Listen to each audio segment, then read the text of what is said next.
자, 오늘 내일에서 국기법 특강을 진행하는데 교재는 이제 우리가 객관식 교재가 좀 오늘 구성이 바뀌어서 객관식 2가 아니라 새 책을 살 수밖에 없죠. 기왕에 보셨던 분들은 새 책이 어차피 이 책 사셨네요. 객관식 수업 들으셨으면. 그래서 핵심 정리 교재로 진행을 할 거고요. 그래서 작년에 이제 객관식 세법 2로 이제 공부하셨던 분들은 뭐 이 책 어차피 있으니까 옮겨 적기 하시면서 좀 보시면 될 것 같고. 내용이 조금 축약을 하다 보니까 이것저것 좀 필요 없는 부분을 좀 발췌해서 빼버렸고요. 내용 자체가.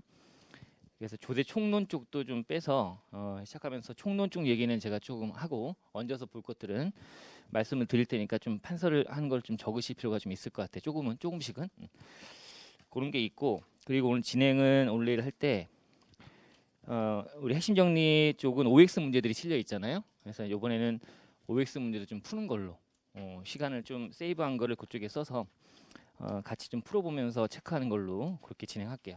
그러니까 한꺼번에 하진 않고 중간중간 내용 정리한 다음에 그 내용을 OX 문제로 좀 풀면서 좀 하는 걸로 해볼게요. 자, 일단은 이제 교재는 422페이지 핵심 정리.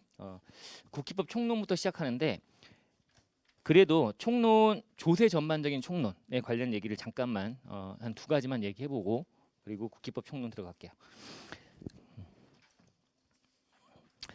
자, 제가 이제 아까 OX 문제를 저랑 같이 푼다고 했잖아요. 그러니까 시간이 없으신 분들은 저랑 같이 OX 문제 푸는 거 위주로만 정리하시고 가도 되고, 좀 시간 여유가 되시면은 우리 1500제 객관식 교재 거기 들어가 있는 기출 문제들 있는 거를 좀 풀어보시면, 정리한 다음에 이제 푸는데 시간 많이 안 걸리거든요. 풀어보시고 한 번만 풀어보자. 그리고 이제 또 풀어볼 게 있으시면 체크해서 그거 동그라미 쳐가지고 그거만, 아니면 풀다 보니까 지문이나 이런 것들이 조금 봐야 될 지문 같은 것들은 어차피 핵심 정리로 또 계속 복습하실 거니까 옮겨서 여기다가 해서 단권화시키는 게 낫겠죠, 그죠? 왔다 갔다 하는 것보다는 그렇게 해서 한 번 정도는 문제 풀어보시면 더 좋을 것 같아요. 그럼 만점 전략으로 갈 수가 있겠죠. 근데 시간이 안 되시는 분들, 다른 과목도 공부해야 되고 또 세목들 법인세도 소득세도 부가세도 공부해야 되는 거니까, 그렇다면 OX 문제 위주로 좀 포인트 되는 것만 잡아서 풀어보시고 하시면 될 것 같아요. 어쨌든 저는 1500제는 생략을 하고 여기 있는 OX 문제까지만 풀 거다.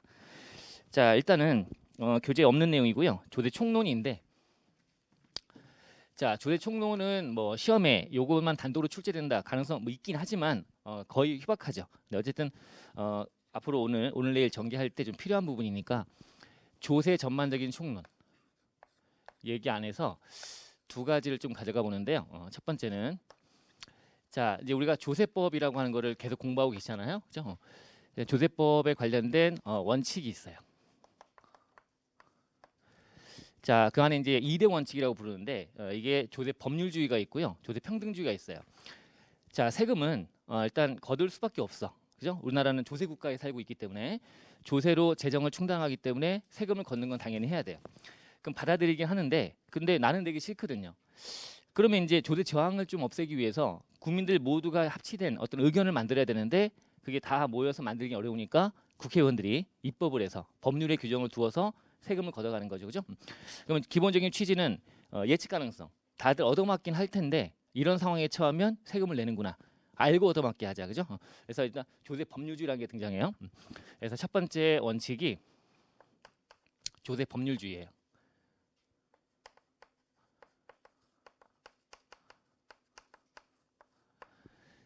자, 세금은 조세는 걷어갈 때 법률의 규정을 두어서 걷어가라라고 하는 거고요. 그럼 일단 출발하는 하부 원칙들이 있습니다. 요걸 좀 기억하려고 하는 거예요. 이게 조세 법률주의 쪽 용어구나. 자, 일단 세금 매길 때는 과세 요건을 정하게 되어 있는데요. 과세 요건. 출발하는 거죠. 과세 요건을 정해라. 법률로 정해라. 과세 요건 법정주의라고 불러요. 과세 요건을 법으로 정해라. 법정주의. 자, 그럼 과세 요건이 나오는데 과세 요건은 뭘까요? 과세 요건도 좀 기억하시면 좋죠. 자, 이 과세 요건이라고 하는 거. 자, 과세 요건은 일단 세금별로 누가 내는 세금이냐? 납세의무자가 있을 거고요. 자, 그 다음에 세금 매기는 대상이 있을 거예요. 과세 대상. 자, 우리가 지문에 막 들어가는 게 과세 대상을 5가지를 얘기해요. 소득, 수익, 재산, 행위, 거래. 그래서 소수재인 거라고 많이 외우거든요. 과세 대상 소수재인 거. 자, 또는 과세 물건이라고 하기도 하고요. 이 세금은 누가 내는 세금이냐? 그 뭐에 대해 걷어가는 세금이냐? 소득이냐, 수익이냐, 재산이냐, 행위냐, 거래냐? 이런 것들을 얘기하고 있고요. 자, 그다음에 요거를 수치화시켜야죠. 그래서 과세 표준. 우리가 계속 뭐 계산 문제들은 과세 표준 구하는 것들만 하는 거 아닙니까? 자, 그리고 여 중에 얼마나 걷어갈 거냐? 이제 세율. 이 네 가지를 과세요건이라고 불러요. 이 과세요건을 법으로 정해라. 일단 출발, 법으로 정해라. 자, 근데 정하는데 애매하게 정하면 어떻게 해? 그죠? 명확하게 정해야 되겠죠, 그죠? 그래서 두 번째가 과세요건 명확주의라고 해요. 하부 원칙이 과세요건 정할 때는 하나의 뜻으로 해석되게끔 그렇게 해서 정해라 이거죠. 애매하게 누구나 보는 사람마다 다르게 해석할 수 있게끔 해버리면 안 된다는 얘기죠, 그죠? 자, 두 가지가 있고요. 자, 이게 출발이야. 이게 출발하는데 법으로 정해라, 명확히 정해라. 자, 그러면 지금 정해진 법을 가지고 다들 예측하고 살아가는 거죠. 이런 상황에 처하면 세금 내는구나. 근데 법이란 건 자꾸 개정되기 나름이잖아요. 개정되기 마련이죠, 그죠? 계속 개정이 되죠. 그럼 내가 지금 법을 믿고 따르고 있는데 향후에 법이 바뀌어가지고 소급 적용해가지고요. 지금 법대로 나는 움직였는데 다시 달라진대. 그러면 그것만큼 예측 가능성 떨어뜨리는 게 없겠죠. 그죠? 그래서 세 번째가 소급 과세하지 말아라. 법을 입법하고 개정할 때는 소급하지 말아라. 요거는 자세히 공부할 거예요. 나중에. 자, 소급까지 금지 원칙. 소급하지 말아라. 소급 입법 등을 하지 말아라. 법을 입법할 때는 소급 적용하게끔 입법하지 말아라. 요것도 필요하겠죠, 그죠? 조대 법률주의 하부 원칙으로. 자, 그 다음에 네 번째. 자, 법대로 법에서 정하고 명확히 정하고 이렇게 하면 뭐 하냐? 집행하는 과정에서 자기 멋대로 집행해 버리면 안 되죠, 그죠? 그래서 네 번째가 엄격 해석의 원칙. 엄격하게 법 문구대로 문헌주의라고 부르는데요. 문헌대로 해석하라 이거죠. 문헌대로. 엄격 해석의 원칙. 여기 이제 판례 같은 데 보면 대법원에서 매번 쓰는 용어가 엄격 해석의 원칙. 법 문구대로 문헌대로 해석해 본다면 이렇다.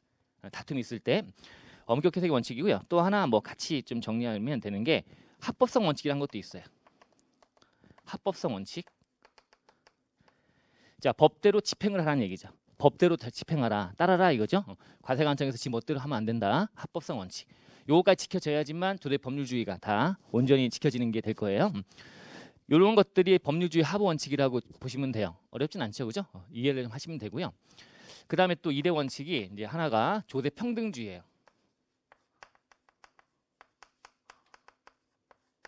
자, 모든 국민은 이제 평등하게 취급되도록 입법도 하고 해라. 평등 취급돼야 된다라고 하는 거예요. 자, 조대 평등주의인데 요 밑에 하부 원칙이 첫 번째 평등은 일단 수평적 공평이라는 게 있어요. 평등은 두 가지인데 수평적으로 공평해야 된다. 수평적 공평. 자, 수평적 공평은 동일한 담세력의 동일한 세부담이라는 거예요. 출발이 담세력이 같다면 그러면 똑같은 세금을 내야 된다라고 하는 거죠. 자, 그런데 이 수평적 공평을 구현하기 위한 제도들이 있습니다. 그게 하나가 이제 실지과세 원칙이라는 게 있어요. 같이 용어로 정리하시면 되는 게 이것도 좀 이따가 보겠죠. 자세히 실지과세 원칙이라는 게 있어요. 이것도 좀 이따 볼 거고요. 이것도 좀 이따 볼 거예요. 실지과세 원칙. 자, 이상한 형식을 취해가지고 피해가는 거야. 숨어있는 실질. 자, 실질이 담세력이라고 하는 거예요. 자, 동일한 담세력이 동일한 세부담을 줘야 되는데 가장 형식을 취해서 실질을 은폐하고 있다면 숨어있는 실질 찾아가지고 세금을 걷겠다라고 하는 게 일단 여기 하부 원칙이 되겠죠, 그죠? 수평적 공평.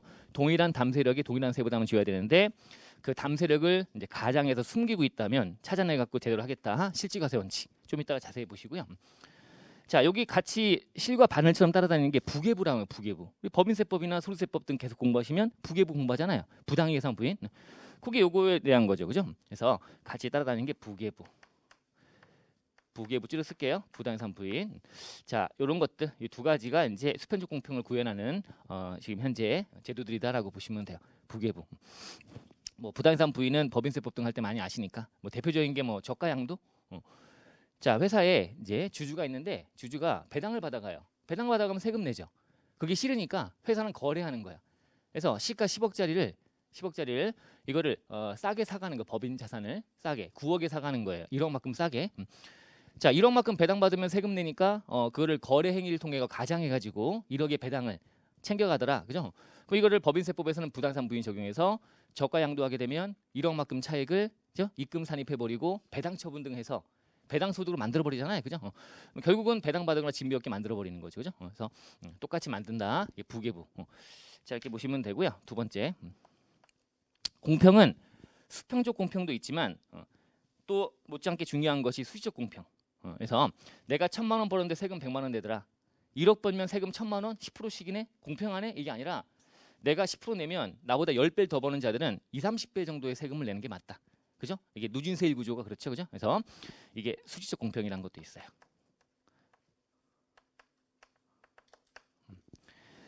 자, 이걸 구현한 제도가 이제 이른바 초과 누진세일 구조. 소득세 8단계죠. 그래서 6%부터 45%까지. 자, 초과 누진세일 구조.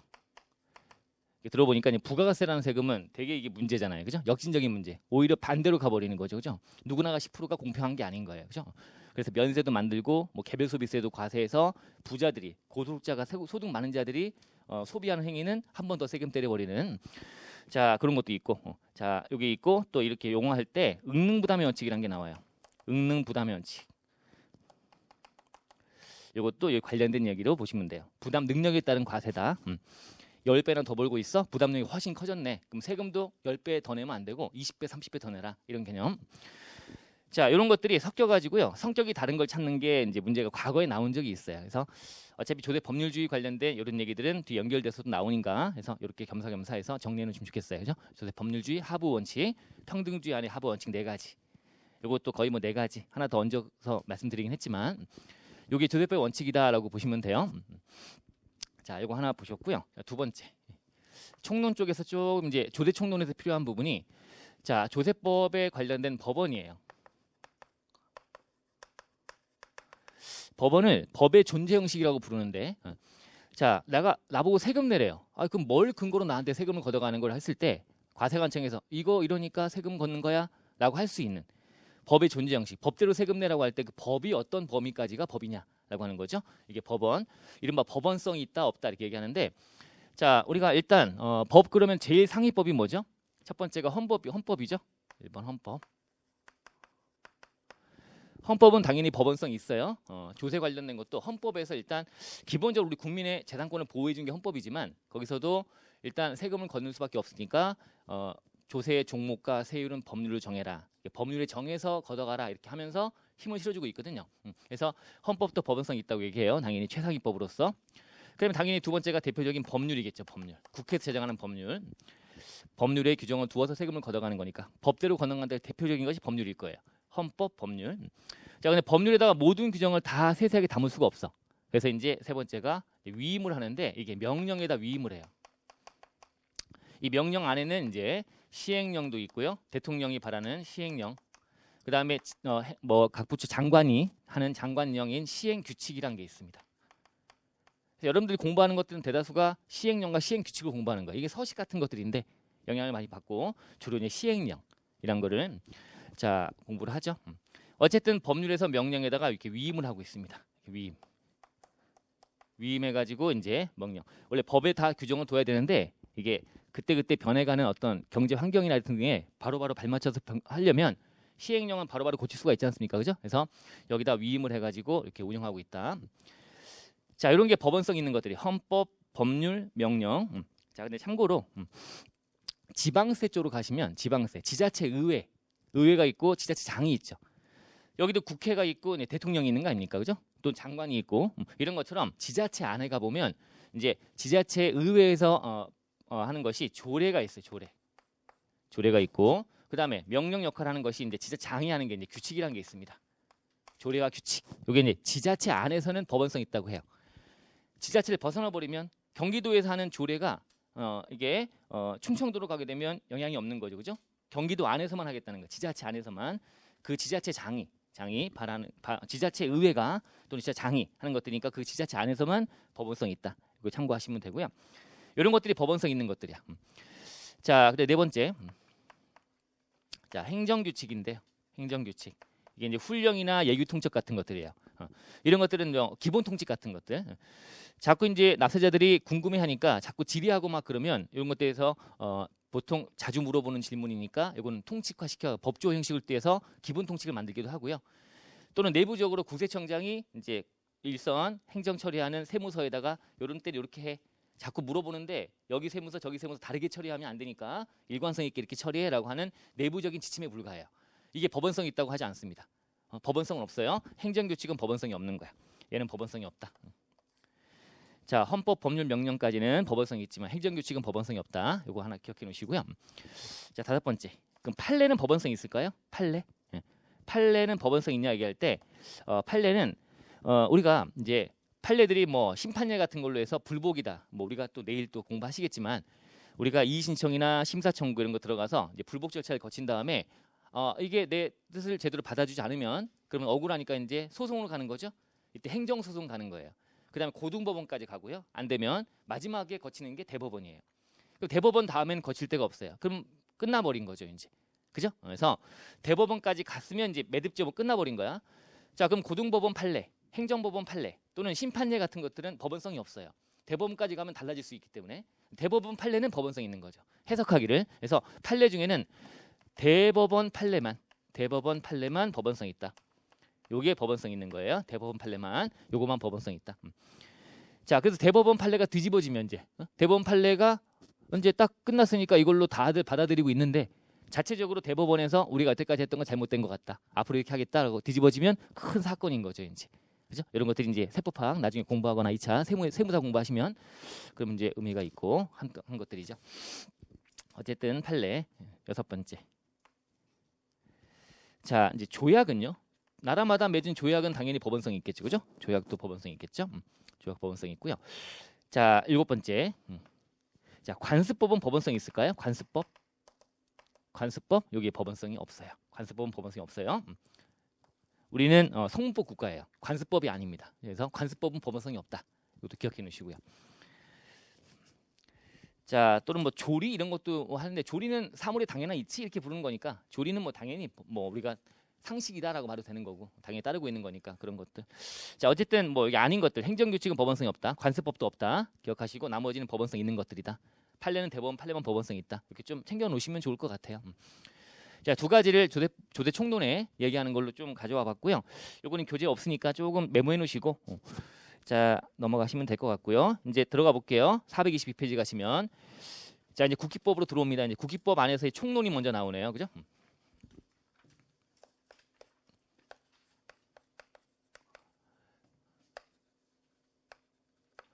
자, 국기법 안에 내용들이 다양하게 많은데 그 중에 총론이다. 자, 총론인 첫 번째 얘기하는 거는 이제 국기법의 이제 성격이에요. 이 법의 성격. 국기법은 대체 어떤 법이냐 이거죠? 성격. 자, 국기법은 옛날부터 이제 우리 세법 체계 안에서 헌법의 역할을 한다라는 얘기를 많이 해요. 국기법이 제일 기본되는 법이고.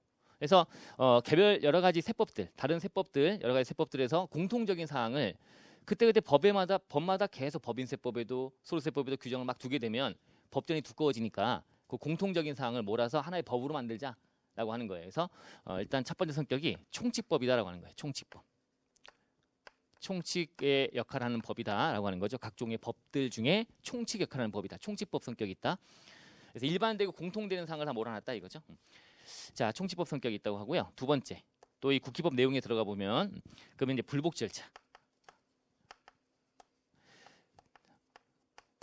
자, 법의 성격이 있다고 얘기해요. 불복 절차법. 자, 억울하면 다툴 때 요 절차에 따라서 해라고 하는 거. 타 세법별로 억울한 부분이 발생한다면 납세자들이 와서 다투는 건 요 법에 따라서 하면 되는 거예요. 그러니까 요 절차를 불복 절차를 규정을 두고 있다. 국기법이.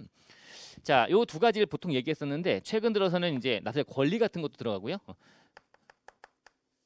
납세자의 권리 이런 것도 좀 들어가고 또 납세 의무라고 하는 것도 이제 우리가 계속 공부할 내용들이죠. 이 마지막쯤에 공부할 내용이고 납세 의무의 성립, 확정, 소멸 이런 거 공부하잖아요. 그죠? 이런 것들이 다 국기법에 들어가 있다. 자, 이렇게 해서 추가로 성격이 좀 확장되는 걸로 보시면 되고요. 여기 이제 성격이다. 자, 교재에 다 보시면 성격이 먼저 나오죠. 총칙법 성격이다. 불복절차법 성격이다. 옆에다가 납세자의 권리라든가 납세 의무라든가 메모 좀 하시면 될 것 같고요. 자, 그 다음에 또 두 번째 총론에 나오는 게 두 번째가 이제 국기법은 그러면 성격은 이런데 다른 법률과 어떤 동일한 어떤 사건들에 대해서 국기법의 내용과 다른 법의 법률이 다르다면 그럼 누가 우선하는 거야? 라고 하는 거죠. 그래서 다른 법률과의 관계예요.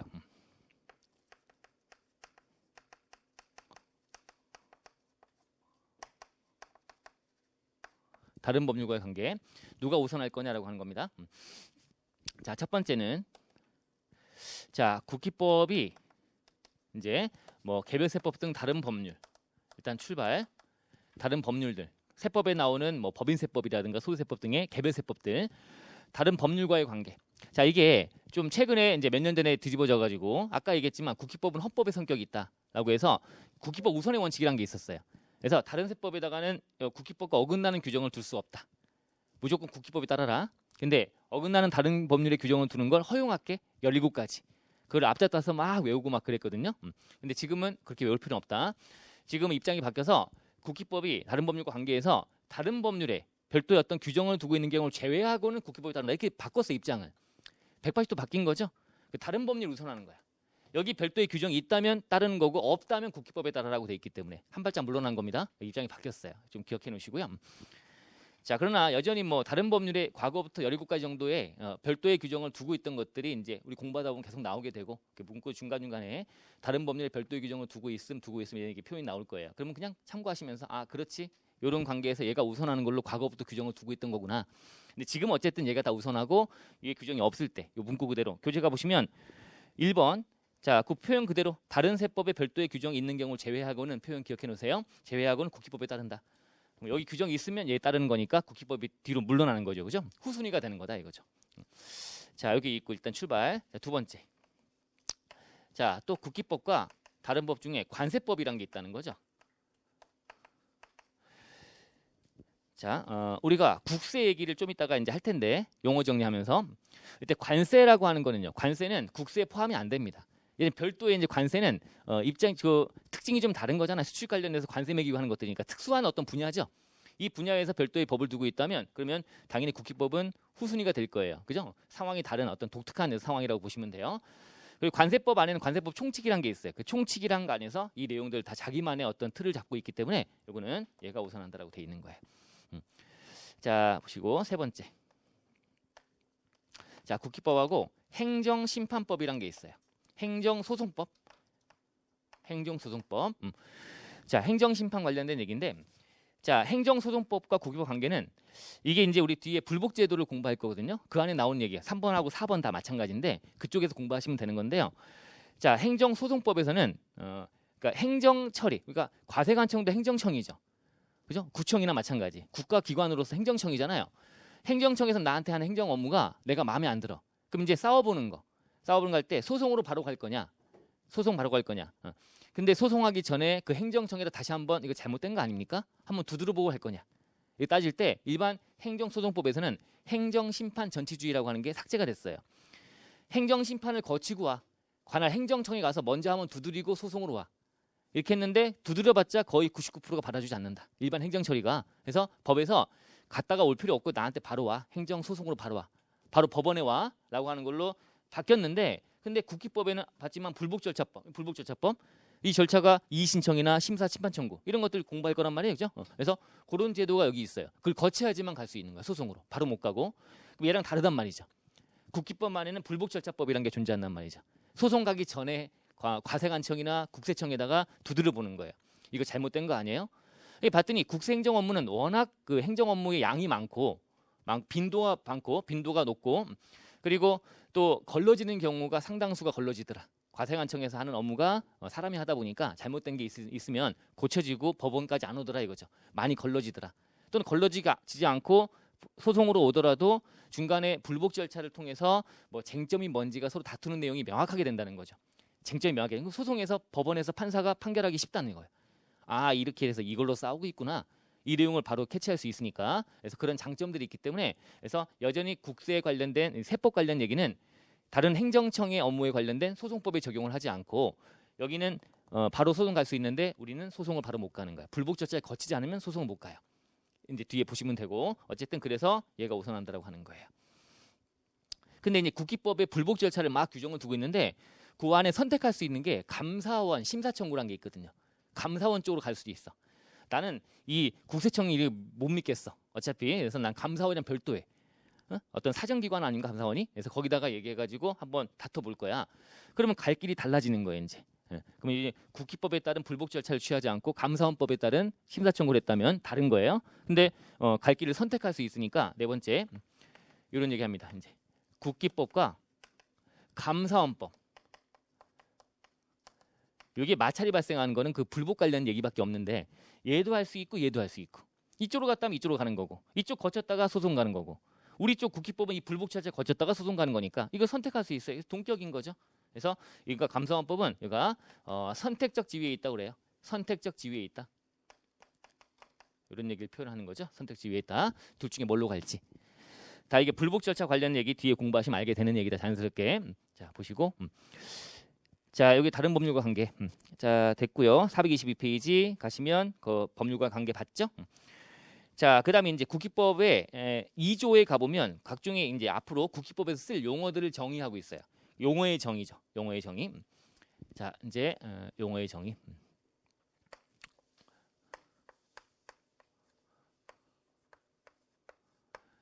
법 안에서 이제 이것도 역시 문헌주의 이런 개념, 과세권 명확주의라는 개념 하에서 앞으로 이 법에서는 이런 용어를 이렇게 쓰겠다. 일반인들이 상식적으로 알고 있는 용어가 아니라 우리 이렇게 쓰겠다라고 정해놓은 거니까 당연히 이것도 중요하겠죠. 용어의 정의가 지금 보신 내용 중에 제일 중요해요. 시험에 자주 출제가 되는 부분 용어의 정의예요. 용어의 정의. 포인트가 좀 있으니까 어렵진 않은데 몇 가지 외워놓으셔야 됩니다. 일단 용어의 정의 안에서는 일단 국세와 세법이라는 게 나옵니다. 그래서 그 안에서 국세와 세법. 국세기본법 안에서 법조문을 막 보니까 국세란 말이 막 나와. 그다음에 세법이란 말이 막 나와. 그럼 국세와 세법은 뭘 얘기하는 거냐? 국세와 세법. 자, 이제 먼저 첫 번째 이제 국세. 자, 우리 조세는 일단 과세권자 기준으로 국가가 매기는 세금은 국세라고 하고요. 지자체가 매기는 세금은 지방세라고 불러요. 그죠? 과세권자에 따른 분류. 그럼 국세기본법이니까 국세는 지방세는 제외하겠죠. 그죠? 당연히 지방세는 포함하지 않는 거예요. 지방세. 이건 포함하지 않는 거고요. 자, 그다음에 그럼 지방세 아닌 국세 안에는 또 둘로 구분하는데 내국세가 있고요. 내국세 우리나라 안에서 내국세. 그다음에 국제적인 어떤 무역 관련된 관세가 있어요. 내국세와 관세로 구분돼요. 그럼 이건 내국세만 얘기하는 거야. 국세는. 그래서 관세는 또 제외해요. 그래서 지방세와 관세 이거 제외되고요. 관세 제외되고 또는 관세 이제 매길 때 이제 무역 수지 있잖아. 무역 수지. 무역 수지 개선 등을 하려고 여러 가지 목적에 하여서 관세에다가 플러스 알파 마이너스 이렇게 하는 거 플러스 마이너스 하는 게 있어요. 이게 임시 수입 부가세라고 하는 거예요. 임시 수입 부가세.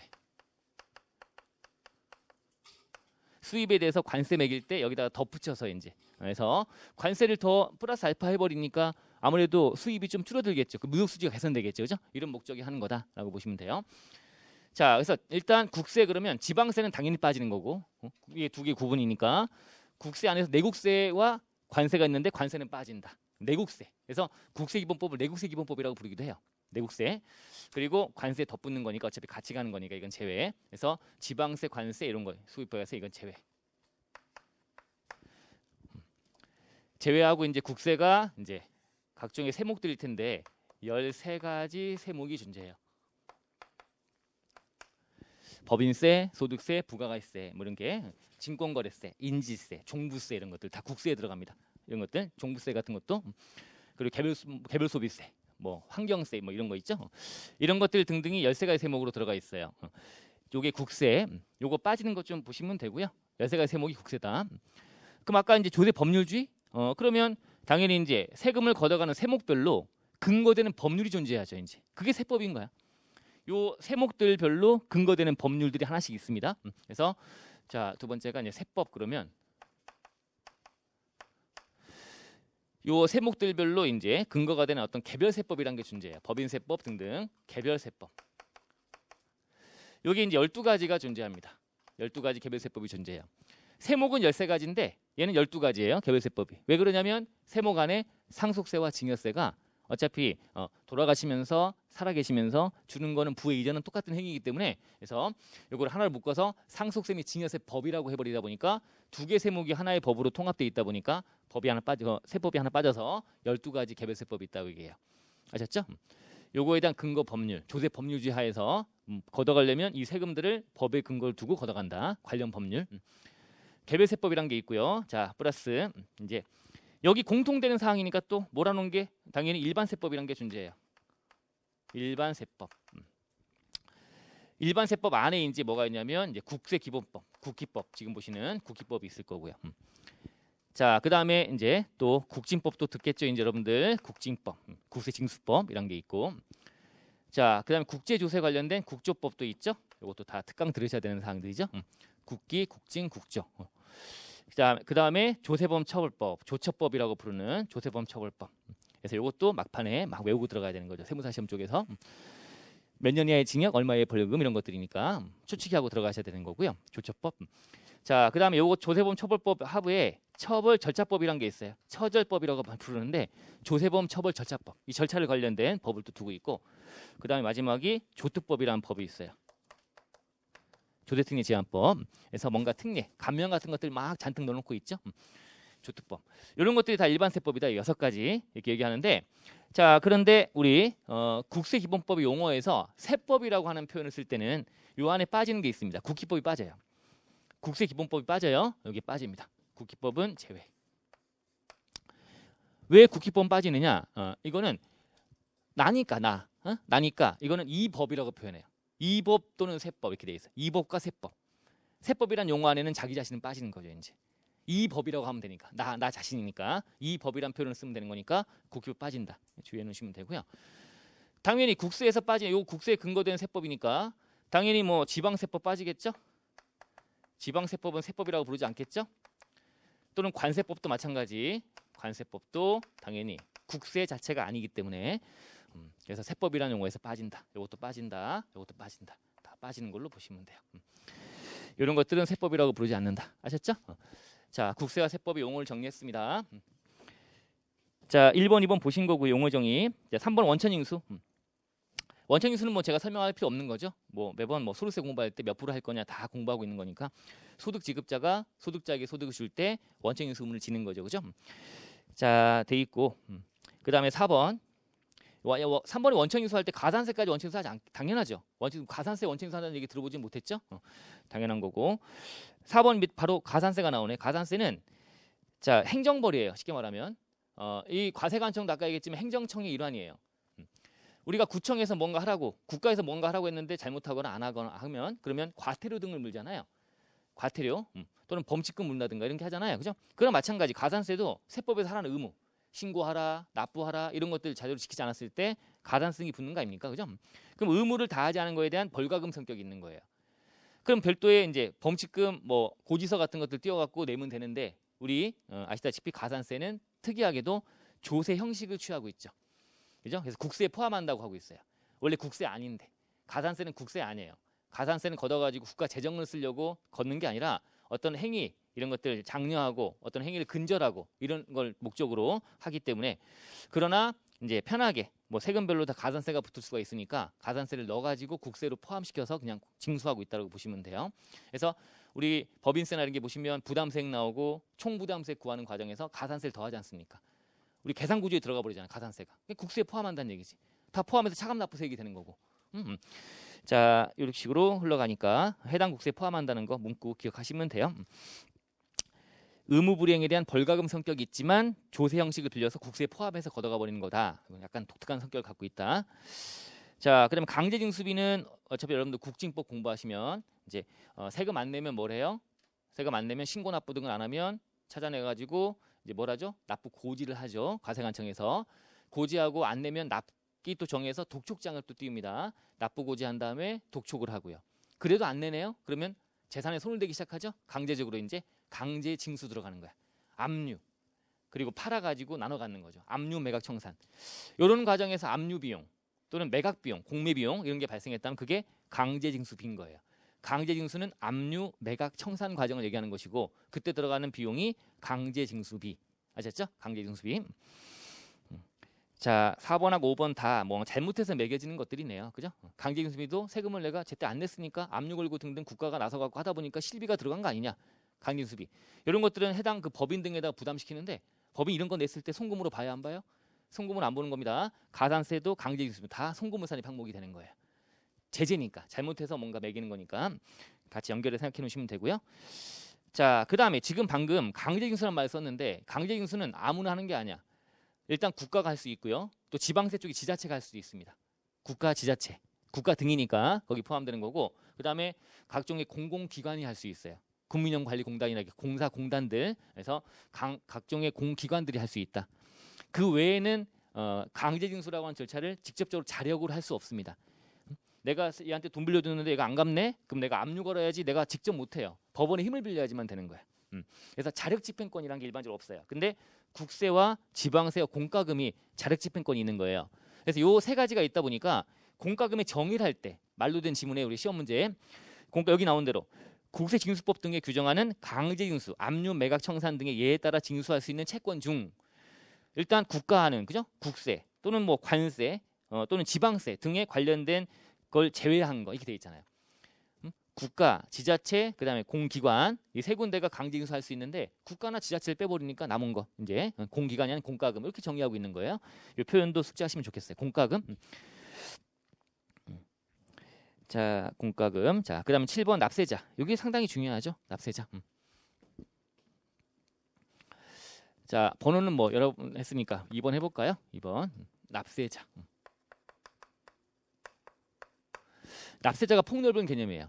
그래서 납세자 안에는 이 안에는 일단 납세무자. 자, 납세자는 세무서에 세금을 내는 자를 말하는 건데요. 납세자. 근데 납세무자는 자기한테 주어진 자기의 납세물을 부담하는 거야. 내 의무, 내가 낼 세금을 내는 거죠. 납세무자는. 자, 근데 플러스 징수무자가 있어요 또. 자, 두 개를 포함해서 납세자라고 부른다. 징수무자는 남의 세금 걷어다니는 역할을 하는 거죠. 그래서 징수무자는 당연히 원천 징수 의무자. 원천 징수하는 경우가 있을 거고요. 자, 그 다음에 뭐 조합징수 의무자, 조합징수란 것도 있을 거예요. 조합징수. 납세 조합 아시죠? 소리스 할 때 보시면 납세 조합, 조합징수 관련된 것도 있고요. 그 다음에 또 부가세 등을 공부하시면 대리납부란 것도 있죠. 대리납부. 자, 대리납부 의무자 이런 자들. 이런 자들이 다 징수무자라고 불러요. 남의 세금 걷어다니는 역할을 하는 거죠. 남의 세금 걷어내는 자, 걷어서 내는 자, 그 다음에 내 세금 내는 자, 내 세금 내는 자와 걷어내는 자. 어쨌든 세무서에 세금을 내니까 납세자의 범위에 포함된다. 그래서 중요한 거는 납세자와 납세무자 중에 납세무자가 납세자에 포함되는 개념이다. 뒤바꾸면 안 된다. 그죠? 아셨죠? 자, 이렇게 해서 납세무자를 여기다 집어넣고 납세자 아래로 집으면 안 되는 거예요. 그죠? 그래서 납세자가 더 폭넓은 개념이다. 라고 하는 거 알아놓으시면 돼요. 자, 7번 봤고요. 그 다음에 8번은 과세표준. 과세표준은 정의가 세법에 따라 직접적으로 세액 산출, 세금이란 금액, 얼마인지 세금 내 그 금액을 산출하는 기초가 되는 과세 물건들 대상의 수량 또는 가액이라고 돼 있어요. 우리가 주로 공부하는 거는 이제 가액이죠. 얼마 법인이 번 거 얼마 각사소득 금액 구해서 이것저것 과표를 구해가지고 거기다가 10%, 20%, 22%, 25% 이렇게 매기는 거 아닙니까? 그죠? 세율. 자, 그래서 세율이 몇 %라고 나오는 거 그러면 과표가 금액으로 정해지는 거 이게 종가세라고 부르는 거죠. 뭐 다 아시죠? 그죠? 종가세. 자, 가액. 근데 수량인 경우도 있다. 그래서 인원당 얼마 이렇게 한 사람당 얼마 어디 입장할 때 한 사람당 얼마 골프장 들어갈 때 한 사람당 뭐 22,000원 이렇게 정해놓은 거. 그래서 그게 이제 수량 인원당 한 명당 얼마. 그럼 한 명이 수량이 이제 과표가 되는 것이고요. 수량이 그리고 세율이 금액이 돼버리네요. 얼마 이렇게 되는 거니까 그죠? 얼마 1,000원 뭐 이렇게 얼마 이렇게 되는 거니 한 사람당 얼마. 그래서 종량세라고 부릅니다 이게. 자, 과세표준이 수량이면 종량세, 과세표준이 금액이면 종가세. 이에 따라서 세율이 종량세는 얼마가 세율이고요. 한 사람당 얼마라는 금액이 세율이 돼버리고 그다음에 종가세는 몇 %가 일반적으로 세율이죠. 몇 프로만큼 낼 거다. 세금은 금액으로 나와야 되는 거니까. 수량이 돼버리면 얼마다라고 하는 걸로 해야지만 세율이 내야 되지만 금액이 나오게 되겠죠, 그죠? 이렇게 알아놓으시면 되고요. 자, 그 다음에 가끔 들어가는데 특수관계인의 범위인데요. 이제 국세기본법이 말하는 특수관계인의 범위. 자, 자세하게 볼 건 없고요. 키워드만 잡으세요. 첫 번째가 친족관계예요. 친족관계. 특수관계인 그러면 친족관계. 국기법이니까. 법인세법 등 가시면 거기 특수관계인 범위 나오고 막 하잖아요. 그쪽 가서 공부하시잖아요, 우리가. 그거랑 좀 달라요. 어쨌든 표현이 친족관계가 들어가 있고 니은은 경제적 연관관계. 그러니까 먹고 사는 문제가 달려 있는 그런 자들. 임직원들, 그죠? 임직원들 경제적으로 묶여 있는 거죠, 그죠? 자, 그래서 직원들도 다 특수관계인 범위에 포함되는 겁니다. 뭐 특수관계인 그러니까 왠지 뭐 고가매입 저가양도 막 그래가지고 우월한 지위를 이용해서 막 하는 자들처럼 느껴지는데, 근데 직원들도 마찬가지. 대표가 야 너 저가양도 한번 할 테니까 너 들어온 돈 갖고 나한테 뒤로 주는 거야? 이렇게 먹고 사는 게 걸려 있으니까 어떻게 따를 수밖에 없겠죠. 이런 자도 다 포함하는 거다 이거죠. 경제적 인간관계. 그다음에 경영지배관계. 자, 법인세법에 주로 나오는 거죠. 이제 경영지배, 지배적 영향력이라고 표현하면서 나오는 건데 경영지배관계. 요 키워드만 친족관계, 경제적으로 묶인 관계, 경영지배관계. 이 세 가지 키워드로 특수관계인 범위를 정하고 있다. 요 정도 해놓으시면 될 것 같아요. 더 구체적으로 볼 필요 없고요. 여기까지가 이제 총론에 관련된 기본적인 얘기를 봤고요. 잠깐 뒤로 가서 OX 문제를 한번 풀어보시죠. 자, 432페이지. 자, 1번 문제. 자, 국기법은 국세에 관한 기본적이고 공통적인 사항을 규정하는 총칙법으로서의 성격과 납세자들의 권리 의무 또는 권리 구제 뭐 이런 것들에 관한 규정. 권리 구제가 불복 절차예요. 이런 것들을 성격을 함께 지니고 있다. 맞죠? 기본적인 성격. 2번 국기법은 행정심판법과 관세법에 우선하여 적용된다. 행정심판법보다 우선한 건 맞지만 관세법에는 우선하는 게 아니죠. 그죠? 다른 법률 관계 이렇게 지문 나오네요. 자, 그다음에 3번. 국세기본법은 내국세에 관한 기본법 성격을 지니므로 국기법에 반하는 세법 규정이 있는 경우에도 국기법 우선을 적용한다. 입장이 바뀌었다고요. 그래서 다른 세법에 별도의 규정이 없는 경우에는 국기법 따른다고 돼 있기 때문에 별도 규정이 있으면 당연히 국기법은 뒤로 물러나는 거예요. 그죠? 그래서 잘못된 지문이다. 예전에는 이게 원칙적으로라고 하면서 맞는 지문으로 잘 들어갔는데 국기법이 원칙적으로 국기법이 우선 적용한다. 이건 이제 잘못된 지문이다 라고 보시면 돼요. 4번 국기법상 국세란 국가가 부과하는 조세 중에 소득세, 법인세, 상증세 등등 이런 것들 쭉 말한다라고 하는데 꼼꼼하게 봐야 되는 거네. 제외되는 게 숨어 있지 않나? 마지막에 관세가 숨어 있어요. 관세. 관세는 국세 아니죠? 그죠? 관세. 그래서 내국세만 얘기하는 거랬죠. 국세는. 자, 관세를 말한다. 이게 잘못됐네요. 종부세는 국세 맞아요. 근데 관세는 국세가 아닙니다. 자, 5번 세법이란 국세의 종목과 세율을 정하고 있는 법률과 국징, 조특, 국제조세, 국조법, 조세범 처벌법, 조세범 처벌 절차법을 말한다. 맞죠? 맞는데 여기 뭘 집어넣으면 틀린 지문이에요? 세법이란 할 때 국세기본법을 집어넣으면 안 되는 거야. 혹시라도 국세기본법 빠진다 그랬죠? 여기 나머지 일반 세법을 얘기하고 있죠. 기본적으로 국세에 관한 종목과 세율을 정하고 있는 법률이 이게 여기 개별세법인 거예요. 요걸 규정하고 있는 개별세법과 일반세법 중에 이런 걸 쫙 나열하는데 국기법을 빼고 요 5가지만 열거하고 있으니까 맞는 지문이라는 거야. 얘가 들어가 버리면 틀린 지문 되는 거예요. 국기법이 들어가면 바꿔치기 하면 자 됐고 6번 국기법상의 납세무자란 세법에 따라 국세를 납부할 의무가 있는 자 세무서에 내는 자를 말하는데 가로 열고 국세를 징수하여 납부할 의무가 있는 자를 포함 맞아요? 지금 뭐 얘기하는 것 같아? 이게 납세자를 얘기할 때는 이 둘을 포함하니까 얘를 포함하는 거 돼 있지만 납세무자를 지금 얘기하고 있는 거니까 얘를 넣으면 안 되는 거죠. 징수무자는 다른 거야. 그래서 요거 왔다 갔다 장난치는 거예요 지금. 자, 그래서 일단 출발이 국기법상의 납세무자란 했기 때문에 가로 열고 징수할 납부할 의무가 있는 자를 포함한다고 하면 틀린 지문이에요. 제외하는 거죠, 그죠? 자, 거기 2차 납세무자, 보증인 등은 해당하지 아니한다는데 이것도 잘못됐네요. 어쨌든 요건 뒤쪽에 확장 쪽에서 좀 보시면 돼요. 어쨌든 기본적으로 이 납세무자 그러면 자기가 내야 될 의무를 다하는 자예요. 내가 지금 부담하는 거야. 이 안에 본래 납세자도 들어가는 거고 또 뒤에 공부하실 확장되는 승계, 연대납세무자, 2차 납세무자 이렇게 공부할 거거든요. 다 여기 포함되는 거야. 징수무자 얘 빼고는 나머지는 납세무자에 들어간다라고 보시면 됩니다. 자, 그래서 여기 마지막에 2차 납세무자 등도 해당하지 아니한다. 이것도 잘못된 거란 거야. 결국은 포함도 잘못된 거고 아니한다 잘못돼. 둘 다 잘못됐다. 이렇게 보시면 돼요. 아셨죠? 납세무자는 내 납세무 본래, 그다음에 2차 납세무, 연대 납세무, 물적 납세무, 납세 보증인 다 포함하는 거예요. 이게 납세무자의 범위다. 근데 징수무자는 포함하지 않는 거야. 여기까지 넣어버리면 납세자가 되는 거예요. 납세자 다 포함하는 게 납세자가 되는 것이고. 자, 7번 가산세는 세법에 규정하는 의무의 성실한 이행을 하라. 이걸 확보하기 위해서 세법에 따라 산출한 세액의 가산하에 징수하는 금액을 말하며 해당 의무가 규정된 세법에 해당 국세 세목으로 한다. 맞죠? 해당 국세 세목으로 포함시키는 약간 특이하게 행정벌인데 요거를 조세에 넣어가지고 조세 포함해서 국세를 포함해서 과세하고 있다라고 보시면 되고요. 8번은 우리가 안 본 지문인데요. 한번 체크해 보시면 돼요. 기출됐던 건데 기재부 장관은 효율적인 조례 정책의 수립과 조세 부담 형평성 제고를 위해서 매년 해당 연도부터 앞으로 3개연도 이상의 기간에 대한 중장기 정책을 운영해 수립해야 된다. 자, 이게 3개 연도 이상이 아니라 5개 연도로 바꿔야지 맞는 지문 되는 거예요. 그런 게 있구나.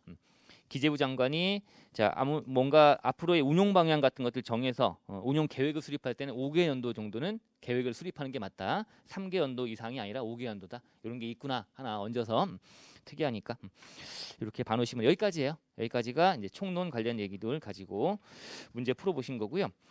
자, 다시 내용에 들어갈게요. 422페이지 가시면 자, 거기 이제 기간과 기한이 나오네요. 기간과 기한. 자, 우리가 이제 기간이란 게 있고 기한이란 것도 있죠.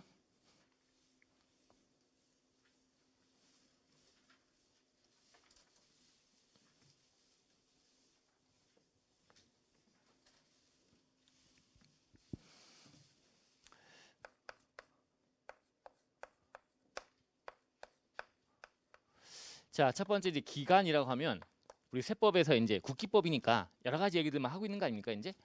그러니까 법별로 보다 보면 어떤 기간을 정해 놓은 게 있다. 기간이라 하면 기간은 언제부터 언제까지가 기간 아닙니까? 그죠? 그러면 기간의 이제 첫째 날, 기산일, 기산일. 이게 좀 중요한데 기산일. 요거 이제 만료일 되는 것이고 기산일. 기산일 언제? 기산일을 할 때 우리가 원칙으로 이렇게 초일 산입, 뭐 초일부터 이런 것도 얘기하는 거예요. 언제부터 언제까지라고 했을 때 언제부터란 표현에 그 날짜 넣고 판단할 거냐 아니면 다음 날부터 할 거냐 이런 거예요. 이 기산이 좀 중요하고요. 이 기산이 어떻게 바라볼 거냐가 원칙적으로 세법에서 민법에 따르래요. 민법의 내용대로 하래요. 기산일은. 그 민법은 어떻게 되어 있냐 보시면 되겠죠. 자, 그 민법 안에서의 원칙은 민법에서의 원칙은 자, 첫째 날을 초일 산입하지 않은 불산입하는 게 원칙이에요. 초일 불산입. 첫째 날 집어넣지 않는 거예요. 초일 불산입. 언제부터라고 할 때 언제를 빼란 얘기죠. 초일 불산입. 자, 그래서 요거에 따라요. 세법도 원칙적으로 초일 불산입에 따라요. 근데 이제 민법에 보면 예외적으로 자, 오전 0시부터 시작된다 이거죠. 자, 이게 이제 표현이 뭐뭐의 다음 날부터라고 표현돼요. 뭐뭐의 다음 날부터 표현 자체가 그러면 그 다음 날인 그날을 포함해야 돼요. 뭐뭐의 다음 날부터인데 그 다음 날을 포함하고 하라는 얘기야. 뭐뭐의 다음 날로 정의돼 있다면 이게 오전 0시부터라는 표현이에요. 그다음에 연령 계산할 때 나이 계산, 연령 계산할 때 민법에 보면 이 두 가지에 대해서는 요거는 초일 산입하라 이거죠. 요거 세법도 준용해서 따른대요. 따른데 원칙적으로 민법에 따른다고 되어 있기 때문에 이 내용 그대로 하면 되는 거고. 그래서 우리가 초일부 산입으로 가기 때문에 우리가 이제 부가세법 공부하시면 사업자 등록 얘기할 때 사업 개시일부터 20일 내 사업자 등록 신청할 거 이렇게 돼 있잖아요. 사업 개시일부터 20일. 그럼 2월 1일 날 사업을 개시한 거야. 그러면 그때부터 20일이면 2월 1일 포함해서 해요. 초일부 산입이기 때문에 2월 1일 사업 개시일부터라고 표현되어 있으면 2월 2일부터 하는 거야. 초일부 산입이니까. 2월 2일부터 20일 따져갖고 하는 거다. 이런 거예요. 그죠? 그래서 요거 그대로 민법에 따라서 지금 하고 있는 거야.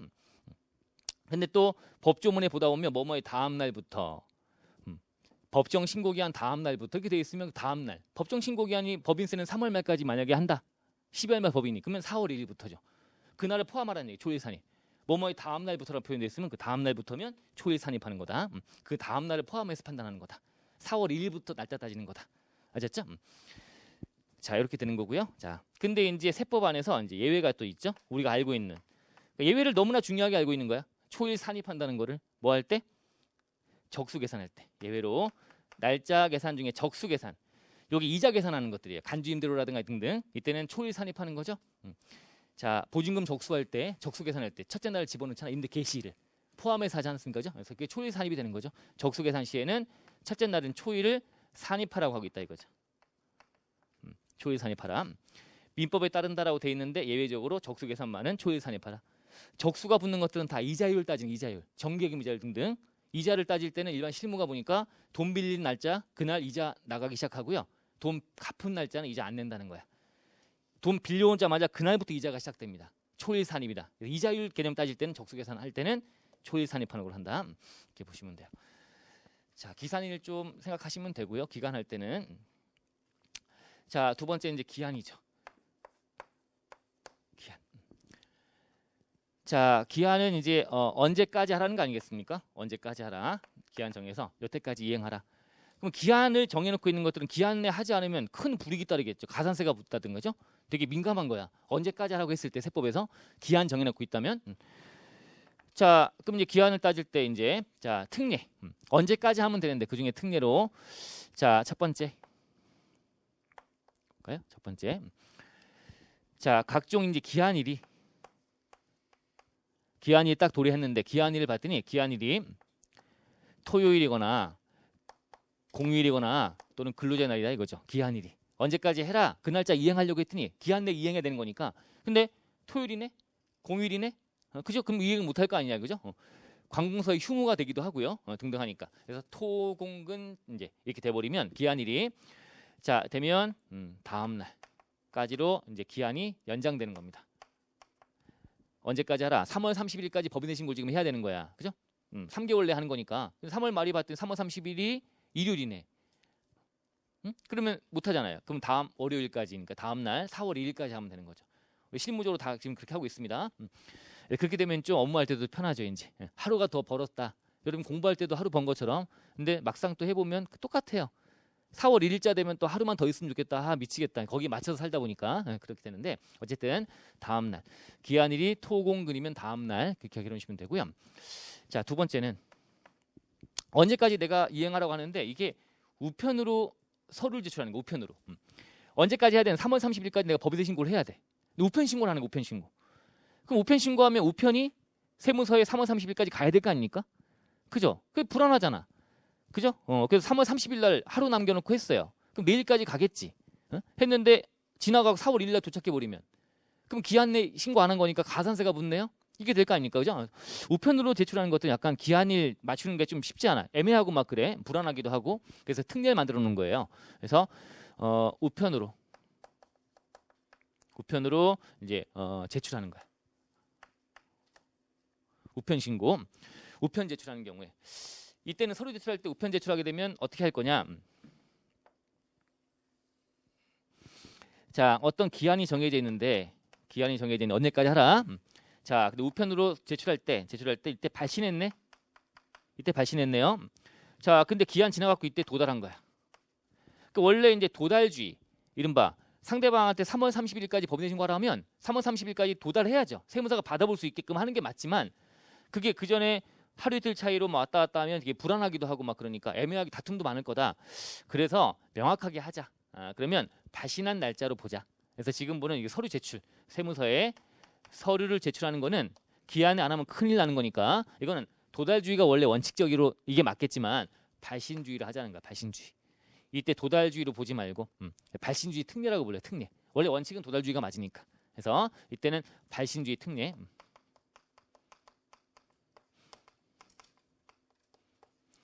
이렇게 보면 되겠죠?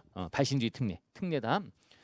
세무서에 서류를 제출할 때는 발신된 날짜만 맞추면 된다. 3월 30일 기한 내면 발신만 되면 된다는 얘기죠. 이렇게 되어 있고요. 자, 그러면 발신주의 특례인데 그럼 발신을 이때 했다는 걸 확인할 수 있어야 되는 거 아닙니까? 그래서 요거는 뭘로 판단할까요? 우편 날짜 도장이 찍힌 거. 옛날엔 표현은 뭐 통신일 부인이라고 불렀는데 우편 날짜 도장. 자, 이게 찍힌 날. 서류를 제출하는 거에 서류에 우편 날짜 도장, 우체국 가서 하게 되면 날짜 딱 찍을 거 아닙니까? 3월 31일. 그때까지는 발신했으면 도달이 4월 2일 날 해도 된다는 얘기지. 도장만 찍혀 있으면 통신 날짜 도장이 찍힌 날, 그 날짜 기준으로 발신됐다고 보는 거예요. 자, 근데 이 도장이 찍혀 있어야 되는데 이 도장이 이게 확인이 안 되네. 이 도장이 찍힌 게 중간에 뭐 편지가 우편이 뭐 날아가고 하는 도중에 뭐 어디겠죠 누가 밟고 그랬는지 이게 확인이 나중에 안 되는 거야. 발신이 그날 됐는지 확인이 안 돼 버리면 그러면 이제 세무서에 들어온 날이 있을 거 아닙니까? 도달. 그럼 도달하는 그 세무서에서 어떤 지역에서 날라왔으면 그 지역에 다른 우편물들이 날라오는 거 따져봤더니 한 통상 이틀 걸리던데 통상 배송 일수라고 하는 거예요. 그걸 고려해서 판단해 줘라. 그래서 4월 2일 날 도달했다. 그러면 이틀 걸리는 거니까 이 지역 대구에서 날라온 거야. 그러면 그 지역은 보통 이틀 걸렸으니까 3월 30일까지 한 거지. 도달은 4월 2일 날 했지만 보니까 확인이 안 되네. 날짜가 안 찍혀 있다 이거죠. 자, 그래도 된 걸로 보자. 그래서 확인이 안 되면 이때는 통상의 배송 일수. 배송일수를 이걸 고려해서 이제 판단해 주는 걸로 하는 거예요. 통상 우송일수, 배송일수를 고려해서 판단해 준다 이렇게 되어 있습니다. 우편으로 제출할 때, 자 지금 다시 기한 언제까지 이행하라라고 되어 있어요. 그 기한까지 이행을 해야 되는데 그 기한일이 이행하려고 했더니 토공근이네. 그럼 그 다음 날 연장이 되는 거다. 토요일이면 다음 날 또 공휴일이니까 또 연장돼서 4월 2일까지 가겠죠. 토요일이 3월 30일이 토요일이면 그죠? 그 다음 날도 일요일이니까 공휴일이란 공휴일. 그죠? 그럼 그 다음 날이니까 4월 2일까지 가겠다 이렇게. 이런 식으로. 그래서 다음 날 이 날짜가 끼면 그 다음 날 연장되는 걸로 보시면 되고 기한이 우편으로 제출하는 경우에는 도달까지 해야 되겠지만 그래 애매하니까 발신주의를 해주자 특례로. 그래서 이때는 도장 찍힌 걸 보자. 확인이 안 되면 통상 오송일수, 배송일수를 고려해서 판단해 보자 이렇게 되는 거죠. 근데 좀 이따 보시 서류에 송달이 있어요. 서류에 송달.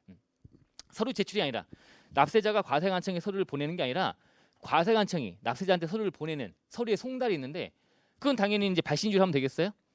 도달주의를 하는 거죠 원칙대로. 이게 특례니까 그죠? 그래서 자, 좀 이따가 볼 거예요. 여기다 적어놓을까요? 서류의 송달. 좀 이따 볼 건데 송달은 요 날짜로 보지 않고 이제 도달주의 요 날짜로 본다. 도달했을 때 기준으로 본다. 좀 이따가 해드릴게요. 서류의 송달 할 거니까 이렇게 보시면 되고요. 자, 또 기한할 때 좀 주의할 게 이제 세 번째가 자 어떤 기한일까지 내가 이제 전자적인 방법을 많이 하니까 전자신고 납부를 하는 거야. 전자신고하거나 전자납부 하면 언제 신고한 걸로 봐야 돼요? 그러면 3월 30일까지 전자신고 했나? 따져봐야 되는데 전자신고는 자 국세청장한테 하는 거예요. 이게 전송된 때 이때가 효력발생 시기예요. 전송된 때 저장된 때 아니고요. 전송된 때야. 우리가 홈택스에 들어가서 이제 뭐 법인세 3월 30일까지 전자신고 한다면 그때 자료를 제작을 하고요. 오류가 없는지 다 검증하고 제작이 끝난 상태에서 이제 변환도 하고요. 자료를 이제 전자적으로 제출하는 거를 변환도 하고 한 다음에 전송하러 가기가 있어서 거기 딱 들어가서 전송을 해야 돼요. 전송이 되면 3월 30일까지 한 거야. 전송을 3월 30일 밤 12시까지 이제 딱 그때까지만 전송할 수가 있어요. 그 날짜 지나버리면 전송이 안 돼요. 딱 막아버리니까. 그래서 그렇게 하는 거예요. 전송된 때가 이제 서류를 제출하거나 전자신고 등을 한 걸로 보겠다는 거죠. 국세청장한테 전송된 때, 요때를 보는 게 맞는데 이제 요것도 중요할 거예요. 전송된 때, 저장된 때 아니다. 전송된 때. 저장 기능이 있어요. 저장만 했다고 하는 거 아니에요. 저장하면 그걸로 끝났네. 어떤 경우는 저장만 해놓고 전송 안 한 경우도 나중에 세무사무실이 발견하는 경우가 있어요. 4월 한 10일쯤 해갖고 이제 열흘 지났네. 아차 보니까 이게 전송이 안 됐네. 그럼 난리 나는 거죠 이제. 그럼 이제 세무서에 전화 들어가지고 이제 죄송합니다. 이게 우리 담당자가 막 그래가지고 이제 그래서 편의를 봐주는 세무서들이 좀 보통은 많이 봐주죠. 근데 열흘 지났으면 좀 너무 지난 거긴 한데 그럴 때는 가서 사정을 좀 하고 이제 실수였다라고 하면서 되는 걸로. 가산세가 얼마예요, 그죠? 몇 군데 거래처인데 이 금액이 큰 데들은 가산세도 꽤나 나올 거예요. 신고를 제대로 안 한 거니까 가산세. 무신고니까 20%가 붙어버려요. 세액이 20%가 나중에 보시면. 자 어쨌든 전송된 때다. 저장만 안 된 저장된 때 아니다. 기억하시고요. 자, 근데 이게 보니까 전자신고나 전자납부하는 기한 만료일에 기한이 끝나는 만료일 정확히 표현 요구는 최고도 최근에 들어간 거야. 기한 만료일에 3월 31일이죠. 기한 만료일 그 날짜에 자 정보통신망에 장애가 있는 거야. 홈택스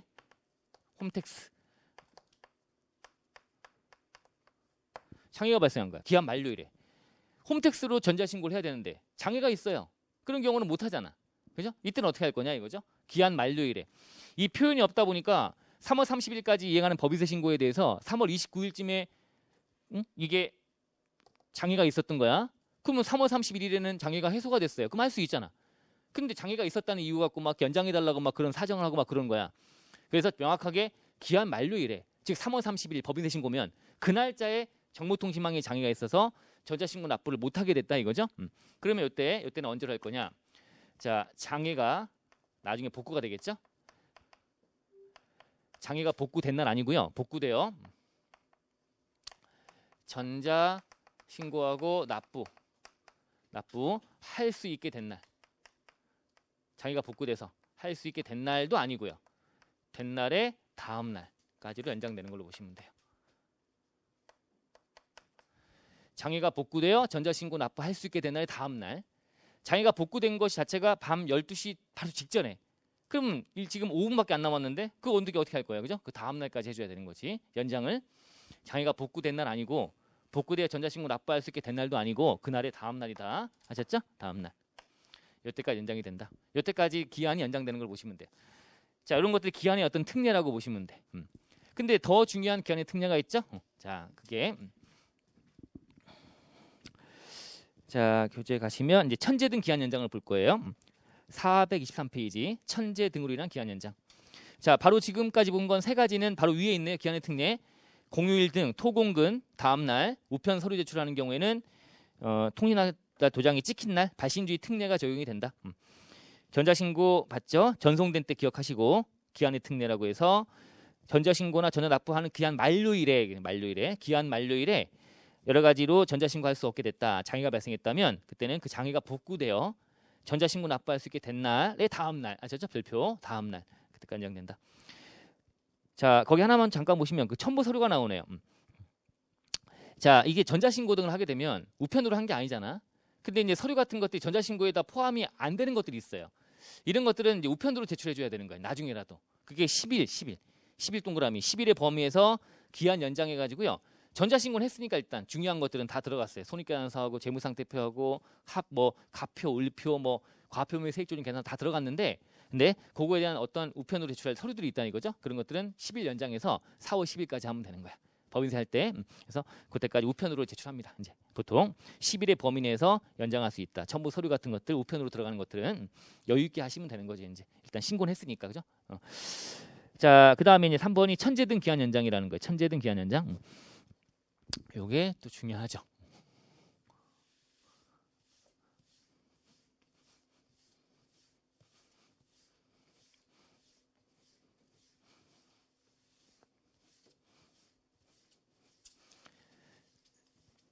자, 기한 연장 중에 제일 중요한 게 천재 등 기한 연장이에요.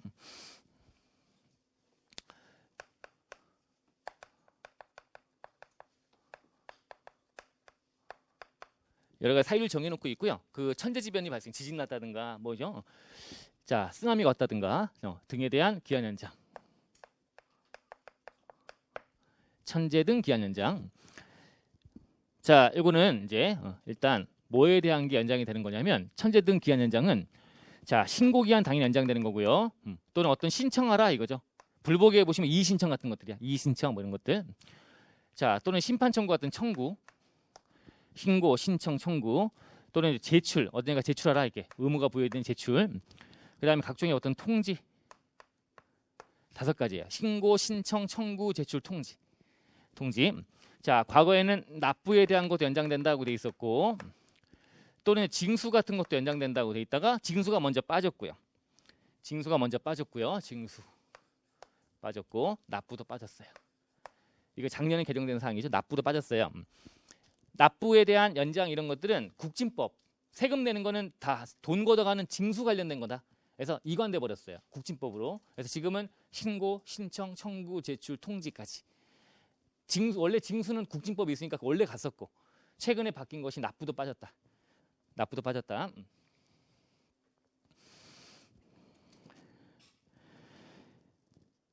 자, 우리 423페이지 가시면 거기 맨 밑에 2021년 작년 개정 사항으로 납부기한 연장과 징수이해 제도는 그런 것들은 다 국진법적으로 이관돼 있기 때문에 여기서 다 뺐다, 이관돼 있다는 얘기를 하고 있네요. 그래서 납부도 빠졌다. 그래서 지금은 신고, 신청, 청구, 제출, 통지까지가 기한 연장이 된다.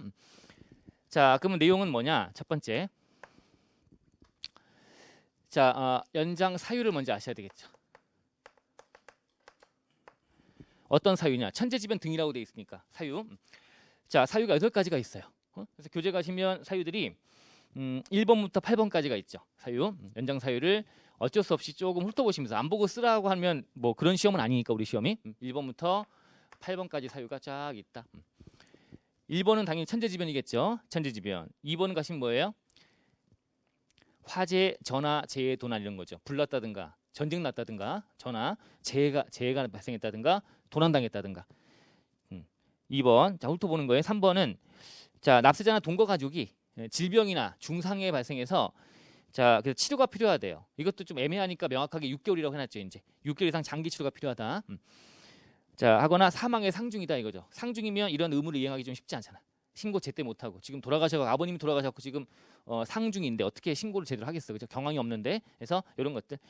자, 3번에 들어가 있고요. 4번 정전이나 프로그램 오류, 그밖에 부득이한 사유로 정전이 발생했다든가 프로그램 오류가 났다든가 부득이한 사유로 한국은행이나 최신관세, 정보통신망의 가동이 이제 불가능한 경우다 이거죠. 이게 4번. 5번은 금융회사 또는 최신관세 휴무에 휴무 쉬는 거죠. 이제 휴무가 있어가지고 정상적으로 납부가 곤란한 인정되는 구세증장 인정하는 어떤 경우 이렇게 5번이 들어가 있죠. 4번, 5번 그냥 보시면 뭐 그대로 외울 건 아니니까 이렇게 표현 정도로 해서 좀 읽어보시고요. 6번은 내가 신고나 이런 거 이행하려고 하는데 이제 구세청에서 온 것이 아니라 이제 법원에서 와가지고 이제 뭔가 다른 기관, 권한 있는 기관, 법원에서 와서 다 이 서류 같은 걸 다 가져가 버린 거야. 압수해서 영치하고 이렇게. 자, 그래서 권한 있는 기관의 장부나 서류가 압수 영치됐다면 이 서류 가지고 우리가 신고도 하고 해야 되는데 서류가 지금 없으니까 못 한다는 얘기예요, 그죠? 그런 경우에도 연장이 된다라고 보시면 돼. 사유에 들어가 있다. 7번은 이제 세무사나 회계사 등등의 세무 대리인들이 화재, 전화, 재해, 도난이 발생한 거예요. 이 납세자가 아니라 세무 대리인이 발생했으면 당연히 서류 같은 게 세무 대리인한테 가 있을 텐데 그렇게 돼버리면 똑같은 상황이 되는 거다. 이것도 연장 사유에 들어가 있고요. 8번은 2번, 3번, 6번 등에 준하는 사유가 있는 경우 이렇게 돼 있네요. 자, 좀 훑어보시면서 가시는 거예요. 나중에 2차 공부하시고 하시면 또 외워야 되는 사항이고 하니까 좀 외워놓으시면 좋긴 하겠지만 어쨌든 보고 판단할 수 있게끔만 해놓으시면 되는 게 사유들 이렇게 들어가 있고요. 연장 사유. 자, 두 번째는 자, 연장해주면 그러면 연장 기한 언제까지 연장해 줄 거냐? 기한 연장 해줄 때 언제까지 해줄 거냐? 자, 기한 연장은 원칙이 이제 3개월 범위 연장하는 거예요. 3개월 범위 내 언제까지 하라고 돼 있는 기한을 이런 사유가 발생했으면 3개월 범위 내에서 연장을 해줍니다. 3개월 범위 연장하는 거예요. 자, 근데 플러스 3개월 되도록 사유가 미소멸, 사유 소멸이 안 된 거야. 이런 사유들이 자, 사유 미소멸 시 1개월 범위 내 추가 연장, 재연장을 하는 겁니다. 자, 그러면 3개월 범위 내인데 사유가 미소멸되면 1개월 범위 내 추가 연장하는 거니까 결국은 맥스 몇 개월이에요? 맥스 4개월인 거죠? 4개월 범위 연장이 가능한 거야. 처음에 3개월 범위 내 한 다음에 추가적으로 이제 1개월 범위 내 또 연장할 수 있으니까 4개월을 넘지 못하게 돼 있다라고 보시면 되는 게 원칙이다 이거죠. 예외. 자, 여기 이제 신고에 대한 거. 신고. 원래 납부도 있고 막 그랬는데 납부는 빠졌으니까 지금 신고에 대한 거. 신고는 중요한 거잖아. 가산세가 붙고 막. 자, 그래서 신고에 대한 거는 이제 9개월 범위 내라고 돼 있어. 그냥 합쳐가 9개월. 처음에 3개월 범위 연장하고 재연장 하더라도 계속적으로 9개월까지는 가능한 거야. 신고에 대한 거는 9개월 범위 내 연장할 수 있다. 신고에 대한 거는 9개월 범위 내 이렇게 예외적으로 기억하시면 돼요. 연장 기한, 연장 사유, 연장 기한. 자, 그 다음에 이제 세 번째 연장 절차죠.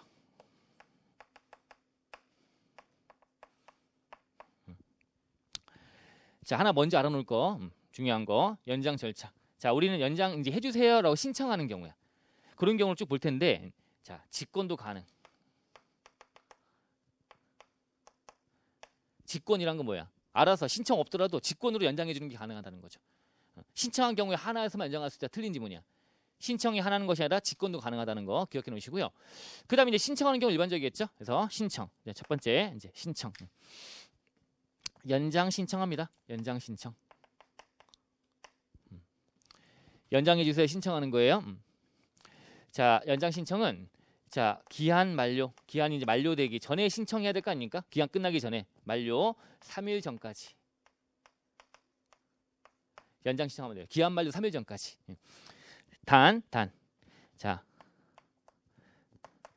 자, 법에서 정한 인정되는 사유가 있다면, 이 법에서 인정하는 어떤 사유가 있다면, 그죠? 이때는 만료일까지 하면 돼요. 기한 만료일까지만 신청하면 되는 거야. 원래 3일 전까지인데 기한 만료일까지. 인정한 사유란 뭐겠어요? 3일 전까지 해야 되는데 보니까 3일 전이 아니고 이틀 남았는데 이제 사응당한 거예요. 아버지가 돌아가신 거죠. 이런 경우가 되면 3일 전까지 못했잖아.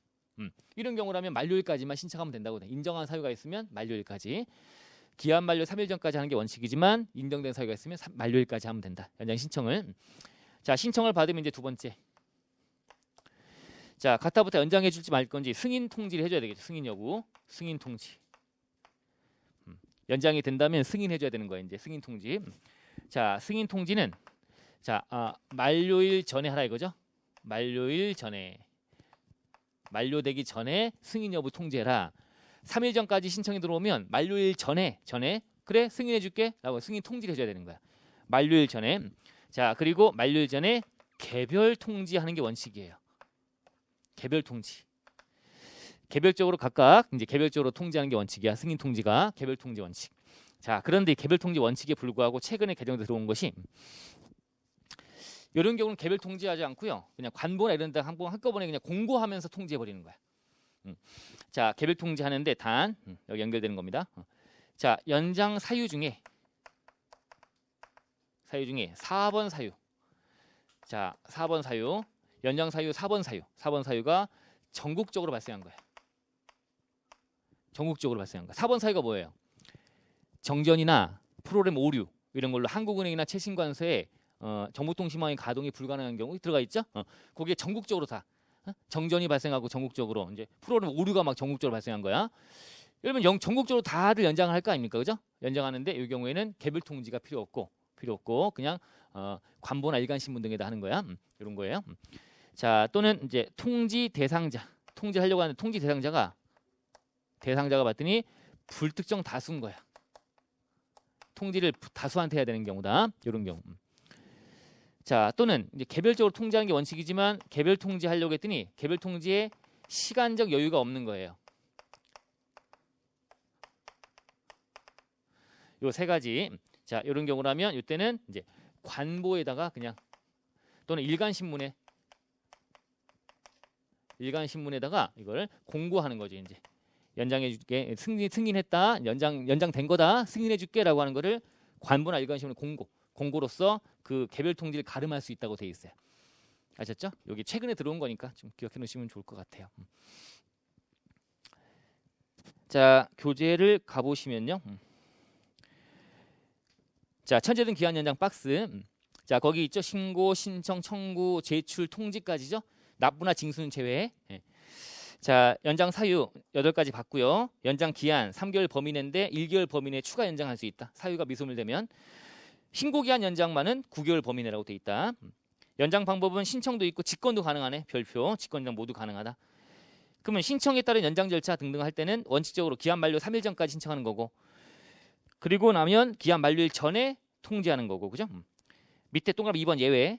기한 만료 3일 전까지 신청할 수 없다고 인정하는 사유가 있다면 만료일까지만 신청하면 된다. 들어가 있네요. 그냥 중간에 끼는 게 뭐예요?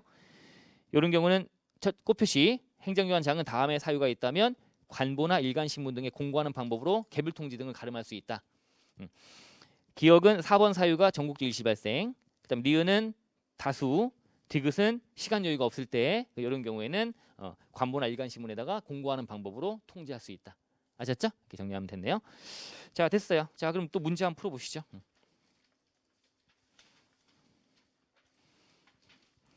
자, 문제는 433페이지 9번 문제부터 보시면 되겠죠. 국기법상의 기간을 계산함에 있어서는 초일 산입 원칙을 적용한다. 그래요?